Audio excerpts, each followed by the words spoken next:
Magnetize me when you push the structure on me. You feel so good on me, good on me, good on me, good on me. Girl, you feel so good on me, good on me, good on me, good on me. Girl, you feel so good on me, good on me.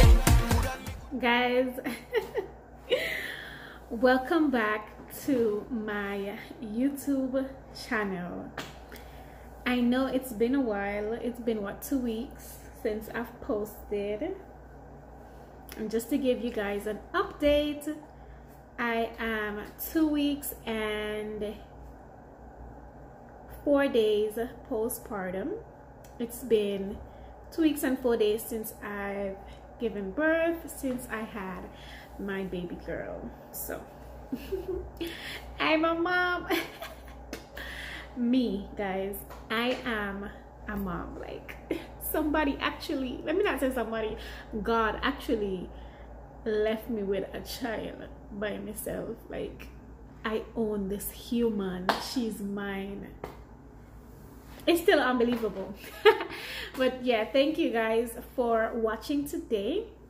If you're new here, my name is Natoya. This is my page. If you guys want to be a part of my family, go ahead and like, comment on this video, and subscribe. Turn on the post notification bell so you can get updated when I post a new video.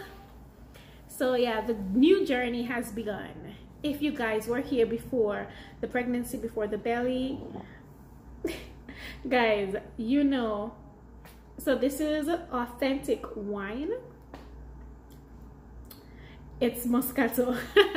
But if you know me, you know I have waited 8 months for this drink. 8. I said 8 and not 9 because I actually found out I was pregnant. I was a month in and I was drunk on wine. I actually filmed the video Never Have I Ever that same night, and we were drinking a storm, me and Crystal. We were drinking away, and that same night, that's when I took a test and I found out I was pregnant. So 8 months I've been waiting for this. So guys, you know, oh my God. Whew. Anyway guys, I'm aware that my camera is malfunctioning now. It keeps focusing and I don't know why. I'm working on getting a new camera or phone for these videos, so just bear with me until then, guys. So go ahead, like, comment, subscribe. If you follow me, you know what this video is going to be about. Well, you know from the title of the video. But yeah, guys, I just want to tell you guys everything. So before I start, this is a 2-part video. This is part 1, where I'm going to tell you guys a story of my labor, how my labor and delivery went. And the part 2 is going to be the actual vlog. The reason why I wanted to do a 2-part where I tell the story first is because it didn't go how I planned it, and I feel like it's going to be a bit confusing if I just post the vlog, you know. So I'm just going to tell you guys what happened first, and then I'm going to show you guys the video in the next video. Today we are going to be taking out my braids because sis, it's time for them to come out, and I've just been so tired lately with the baby and everything. I haven't had time to do anything, so I'm gonna use this time with you guys. We're gonna take out these braids, okay? Oh, and I'm actually looking at my baby sleeping right now, so just to make sure everything is good. All right, so we're going to talk about labor. Let me tell you guys, right? If I wasn't sure before that this was my only baby, or I'm not going to get any more, I damn well sure now.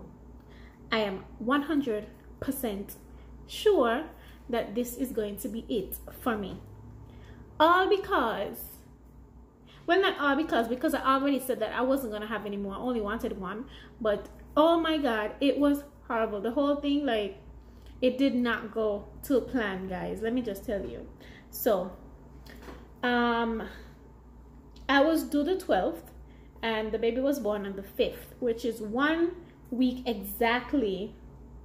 1 week exactly before her due date. So she was due on the 12th, which is a Friday, and she was born the 5th, which is the Friday before the 12th. Oh guys, look, this is my natural hair. So the Sunday before that same Friday when I gave birth, I started to have some contractions. Mind you, remember, I'm a first time mother. I don't know what the hell I'm looking for. I just know my belly started to help me, like, period. I guess by like reading and everything, I know that was what a contraction was. So I remember my doctor telling me, like, if I start to get contractions, don't call her. Stay home as long as I could, and when it gets like overbearing, then I go to the hospital. So I didn't call her. I was taking them as they come. I was actually monitoring them on a app, contractions app. So, but they wasn't close enough, intense enough for me to actually go to the hospital that Sunday night. But that same Sunday night, I realized I wasn't feeling the baby like usual. Like, I wasn't feeling her at all. I tried everything. Like, I drink cold stuff. I tried playing with my belly, and I just wasn't feeling the baby. So I started to get scared, like, what the hell? So then I actually went to the hospital. That same, no, it was Sunday I had the contractions. I went to the hospital like 4 Monday morning, around like 3, 4, 5 o'clock in the morning. Yes, so I went and I tell them I was having contractions, and then I was not feeling the baby. So then I went into triage, and they registered me, and they put on the thing on my stomach to monitor the baby, make sure the baby was okay, get the heartbeat and what's not. And the baby was fine. So, but there was actually a decrease in the baby's movement. So I was right, like, I really wasn't feeling her at the time. So they actually had to do like a ultrasound just to make sure, she was actually fine, and not just the heartbeat, So they checked me that morning, and they realized I was only 1 centimeter dilated, which was early labor. So I was nowhere ready to actually give birth by that time. I was angry because I wanted to like get it over with. I'm like, oh my god, like, you guys know, like, if you've been through this, you know how long those last few days seem. Like, I was just ready to get the baby out. So I was like so annoyed because they sent me home. They realized that my contractions was there, but they weren't intense, So contractions weren't intense, baby was fine, and I was only 1 centimeter dilated. So go home. So I went home, and I went through the rest few days like normal, and Thursday started feeling contractions again. This time they got like in the morning, early in the morning. I don't know why people contractions does normally always be 4 in the morning, like early in the morning. It don't mean a regular time. Told her dad, need to go to the hospital, can't take it anymore.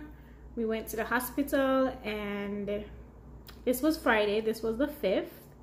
This was again around 4 a.m. in the morning. So we went to the hospital, told them again, I'm having contractions this time.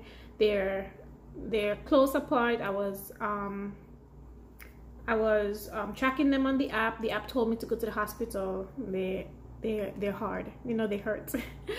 So went to labor and delivery, went back into triage again. So with there, I'm going to insert some clips just to show you guys, you know, like how we were in triage. Should I insert the clips or should I just wait for the vlog? Anyways, I don't know yet. I don't know what we're gonna do yet. You guys just have to wait and see what I do. But anyways, so we're in triage and this dude just playing too much, and you know, I'm having contractions every 5 minutes. So he playing with me, making joke, and I'm just in pain every 5 minutes. So then they come and check me again. I'm still 1 centimeter dilated, and this is Friday morning. I was 1 centimeter Monday morning. I'm still 1 centimeter Friday morning. So you know, they're getting ready. There's like, oh, you're still not ready, you're only 1 centimeter. They're gonna send me home. I swear to God, like 5 minutes after they said that, they left, and then my water broke. I didn't know my water broke. I just felt this warm gush of liquid just leaking from me, and she come back in, and she's like, she ready to discharge me, and I'm like, something's happening. I'm like, something's running down there. So then they check me, and they're like, yes, your water break. So her dad was like, he want to see what it looks like. So he came to see, he went and looked to see what it looks like with my water leaking or whatever, which was super weird. Anyways, he plays too much like that. So yeah, my water broke, and it was like, okay, there's no going home now, they're admitting me. So since my water broke so early in the morning and I'm only 1 centimeter dilated, I have to get to 10 centimeters for me to actually start pushing. So they said that they were going to induce me, you know, give me something to help me get dilated faster. So they admitted me and took me to my room, and that's where it started. All the medication, all the hookups, everything. Like, the pain was coming. There's like, do you want the epidural? At first I was on the fence about the epidural, but like when you are actually there in the moment going through that pain, and you know it's going to be a long day, and you know, like, look, I'm not going to be pushing anytime soon, I'm only 1 centimeter dilated. I took the damn epidural. I'm like, give it to me, because I'm gonna be here all day. So I took the epidural, and guys, it's nothing that I thought it was. Like, it felt like after like the injection, it felt cold in my back, but then afterwards it felt like I was paralyzed. I don't know what it feels like to be paralyzed, but I'm pretty sure it felt something like that, because I couldn't feel nothing below my waist. And it's like when I touch it, my foot is like, it making me blood run, like it making me blood cold, because it felt so weird. It was so numb, like I can't feel anything, not even below my waist. It's like below my breast pretty much, because I couldn't feel the cramps, I couldn't feel the contractions, I couldn't feel my freaking legs, my toes, nothing. I'm like, this is what an epidural feels like, this is what people are be going for. So they put me on this medication, so the IV called Pitocin or Pitokin or whatever, Pitocin. That was supposed to help me get dilated so I can push. So they put me on that, and the doctor told me with that the contractions were going to get worse. So I really needed the epidural, because the Pitocin, I hope I'm saying that correctly, makes the contractions even more intense. So yeah, the Pitocin makes the contractions even worse. So your girl was not going to stay there for a next, because I asked the doctor like when she think we're gonna be ready, and she literally told me like 5 p.m. evening time. So at that point, yeah, I needed the epidural, so I'm glad I took it. But it just felt so weird. So all day I'm there, they have all this medication going into me, and I'm numb as freak. I'm numb and I can't feel my legs. Oh my god. And they had this Lord, what's it called? I don't know what it's called. I'm going to look it up and put it somewhere here. But it's this thing where they put into me and I don't have to pee because I can't feel anything. I can't feel when I have to pee. So when I do have to pee, it will just come out and go into the thingy. I don't remember what it's called. Forgive me. So yeah, it was just so weird. So it felt like it really felt like I was paralyzed because I had no control over anything that was going on below here. But anyways, fast forward to the evening around 3-4 o'clock. Her dad had to leave to get some stuff done because, you know, we were waiting anyways. He was gonna come back in time, you know, for when we were ready. The doctor came in and she checked me. You know, she checked to see if I was dilated. And that time I didn't feel anything. Like, I'm so freaking numb. This is so weird. But anyways, she checked me, and you know, the woman said I'm still not dilated enough. She said, actually, she said, you did not move. I said, what do you mean? She said, you're still 1 centimeter.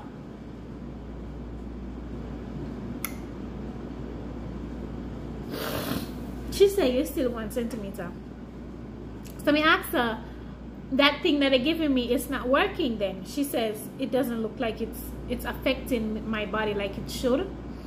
And at this point, at this rate that my body is going, which in it's not dilating, we're going to have to do an emergency C-section. That was it for me. Like,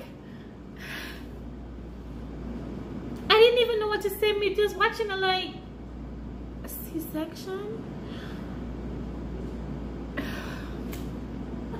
Like, this was literally my reaction. Like, wow. Like, and I was like, no offense to the C-section mamas, but I wanted to do like the natural birth thing. I wanted to do the pushing, you know. It was just what I wanted to do. I did not plan for a C-section. I did not want to do a C-section. And I was like, you sure, like, it can't go anymore? She was like, no, because you've been leaking all day. The fluid in your body is letting out. Like, you really don't have much fluid left for the baby, and at this point you are not getting dilated even with the medicine. So we don't even know when it's gonna be time, like a good time for you to push. If you're not even becoming dilated, you're still at 1 centimeter. Like, so I have really had no choice but to agree. I didn't have any choice. So she was like, we have to do it like now. So when can he come back? When is he gonna come back? So I call him. I'm like, we have bad news. I'm not dilating. We have to do an emergency C-section. You have to come here like now. So he was like, now. He was caught up with something. I'm like, as soon as possible. So, and he lives far from the hospital. So it was like he gonna try to be there. So I told her 20 minutes. I damn well know he can't come in the 20 minutes. But I tell him 20 minutes. So, but he was gonna try. So this here dog, you see how hard I had to put to get it out? But so I told her, he said he's gonna be here in 20 minutes. So she was like, okay, we're gonna get you prepared. So they literally, oh, before that I started freaking out. I was like, a C-section and whatever, and she started to like you know, try to calm me down. She was like, don't worry, you know, I cut by the bikini line, you're barely gonna see it, it's gonna heal within a year. Within a year, you're barely gonna see it. Whatever. I started, like, I swear, I started to tear up a little bit because, you know, it's whatever. I didn't want that, but it's whatever. I wanted my baby to be safe, and, you know, I wanted a healthy baby, so I just had to go with it. So they wheeled me out and they took me to the surgery room, and they gave me some more drugs.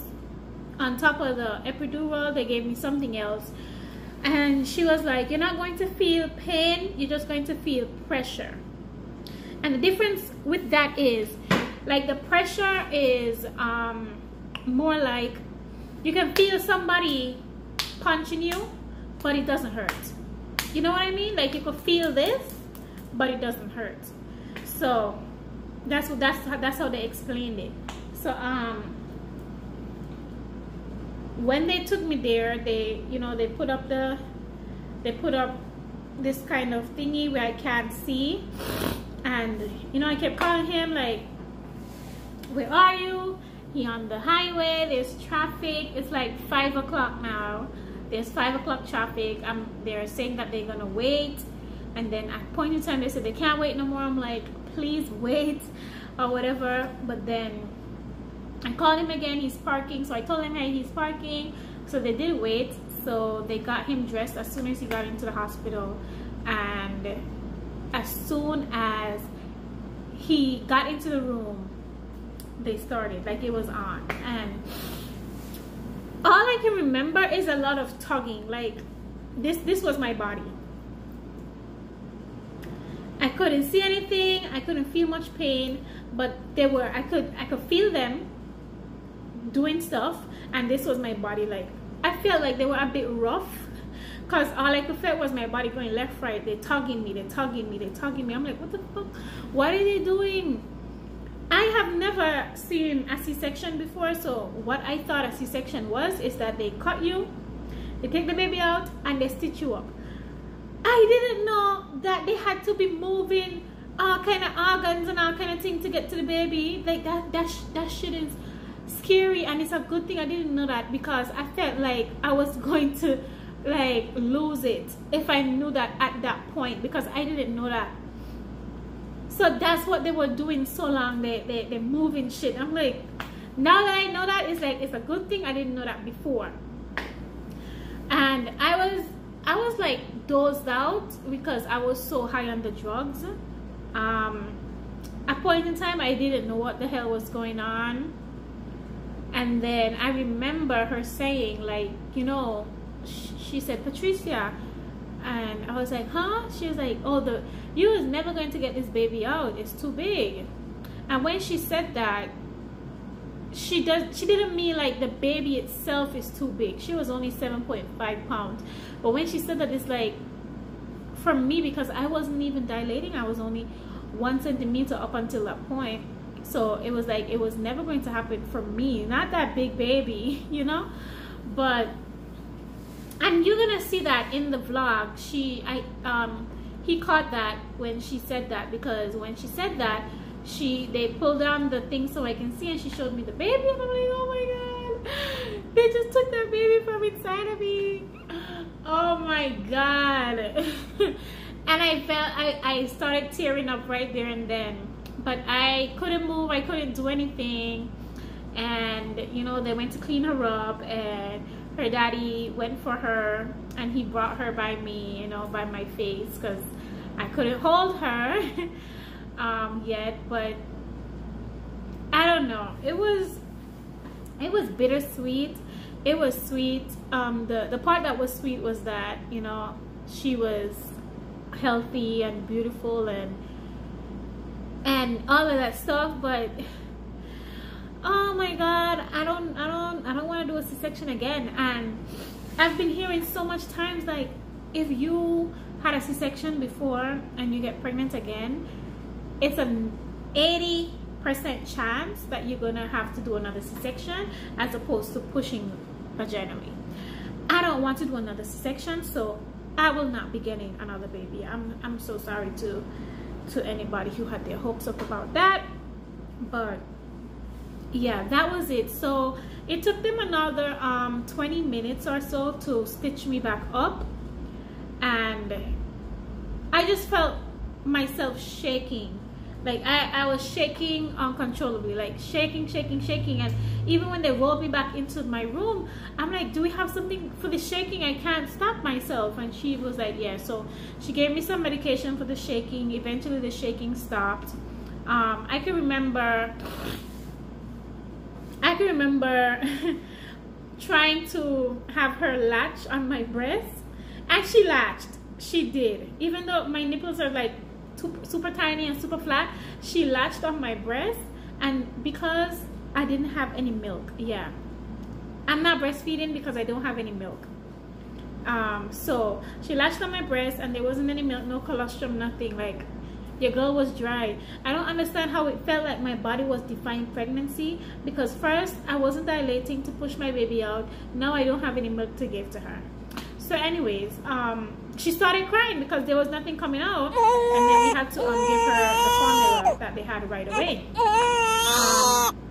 But since then, this girl ain't want this breast. Like, sometimes I try to put her on just to see, just to help me, because eventually I did get a little bit of milk, but it was nothing serious to say I can feed her with or make it permanently breast milk or whatever for her food.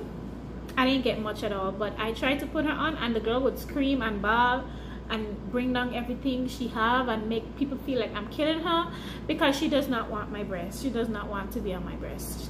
She likes the bottle. So did you guys know that your breast can still sag even if you don't breastfeed? Like, what the hell? Before pregnancy, I had these small, perky, nice breasts, and then pregnancy, I have these soft, saggy breasts, and I am breastfeeding. How? Like, how can that be? I am breastfeed, so why do I have to have saggy breasts? Why can't I get back my perky small breasts? Anyways, so after the C-section, and they sent me upstairs. The recovery process started very shaky. I can say it was shaky.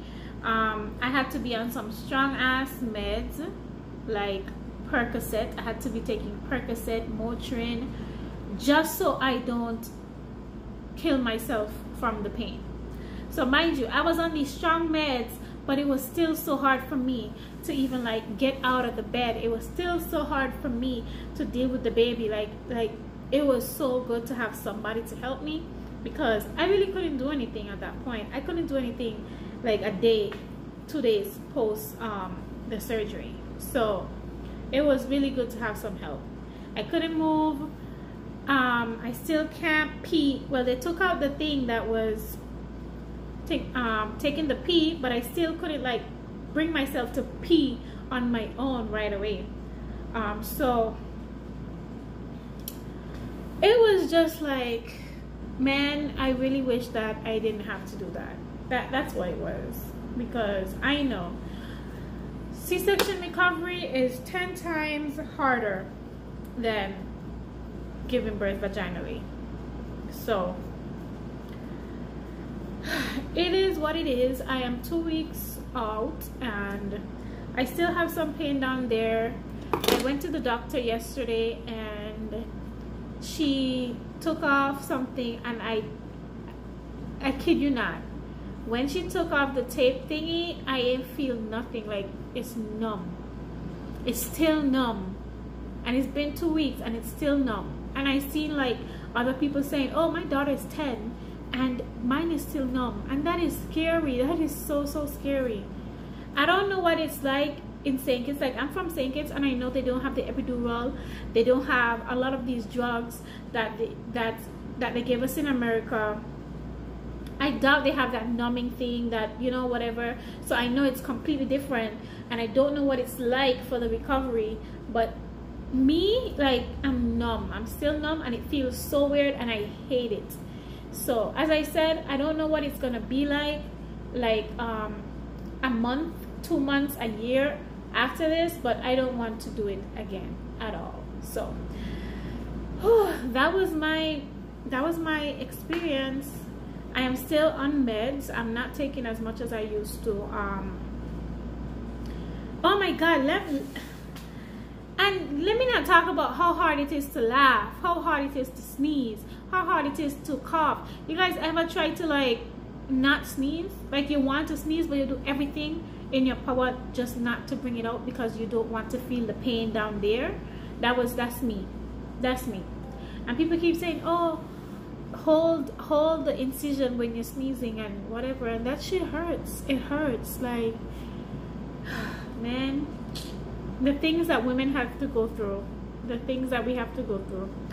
But yeah, guys, if you have any questions, you can always hit me up on Instagram. And just to like big up everybody who's been very supportive on Instagram, you know, telling me congratulations, who's been giving me advice to get my breast milk in, who's been telling me about like their surgery experience and stuff like that. Thank you guys so much. That is so heartfelt, and I appreciate it so much, so much. Like, it makes the journey a little bit easier for me to get all that advice and all that support. So thank you so much. Wow. But yeah, guys, if you have any questions, as I said, hit the comment box. If you have any suggestions, hit the comment box. Let me know how your experience was in the comments, or hit me up on Instagram at NoOrdinary. Next week I will be posting the labor and delivery vlog, like the actual video. It's not what we expected, because as I said, I didn't push, so you won't be seeing any of that. So, but I will show you what I have. Yeah, I started to edit that already, so I know it's definitely going to be coming next week, so stay tuned for that. But yeah, guys, thank you guys so much for watching me start taking out my braids. I'm going to show you guys baby girl maybe the next time. She's sleeping right now. She's always sleeping. I'm not complaining, but she'll be on this channel soon. Because this is our channel. If she's not on the next one, she'll be here soon. Okay, so thank you guys for watching. Don't forget to hit like, comment, and subscribe. Don't forget to share this video. A lot of people can do with the information. Love you guys so much. Mwah.